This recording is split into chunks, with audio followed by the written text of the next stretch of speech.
കുറേ ആളുകളെ ശരിക്കും പറഞ്ഞാൽ രക്ഷപ്പെടുത്തി പോയിട്ട് അവൻ്റെ അത് പോകണ്ടെന്ന് പറഞ്ഞാൽ ഒരു മല കയറി അവൻ വലിയ ആൾക്കാർ കുടുങ്ങി കിടക്കുന്നുണ്ട് ഭാഷേട്ടൻ. ഞാൻ എന്തായാലും പോകും, നിങ്ങൾ ആരും എന്നെ തടഞ്ഞു നിർത്തണ്ട എന്ന് പറഞ്ഞിട്ട് പോയതാണ്. ജീപ്പിലാണ് പോകുന്നല്ലേ?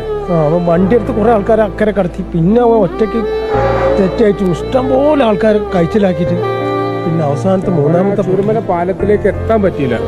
ചൂരൽമലക്ക് വരാൻ കുറേ പേരെ രക്ഷപ്പെടുത്താൻ വേണ്ടിയിട്ട് വണ്ടി കൊണ്ട് വരിക. പക്ഷേ അതിന് മുന്നിൽ വണ്ടി അടക്കം അവനെ എടുത്തുകൊണ്ട് വരട്ടെ. പേരെന്താ? പ്രജീഷ്. ഭയങ്കര സഹായിയാണ്, ഭയങ്കര സഹായിയാണ് പ്രജീഷ്. എല്ലാവർക്കും ഭയങ്കര ഗുണമുള്ള പയ്യനാണ്. പ്രജീഷിന്റെ കുടുംബമൊക്കെ ഇവനല്ലേ രക്ഷപ്പെടുത്താൻ ഇറങ്ങിയത്. മറ്റൊരൊക്കെ സേഫ്റ്റി ആക്കിയിട്ട് പിന്നെ ഇറങ്ങിയതാണല്ലോ. ഒക്കെ അവൻ തന്നെ ഓടിച്ചാടി വരിക. എല്ലാവരും കയറെടുത്തിട്ടും കപ്പിയിട്ടിട്ടൊക്കെ ഏത് മലയിൽ കൂടി കയറി പോകുന്ന ഒരാളാണ്. പക്ഷെ ഞങ്ങളെ കൂട്ടത്തിൽ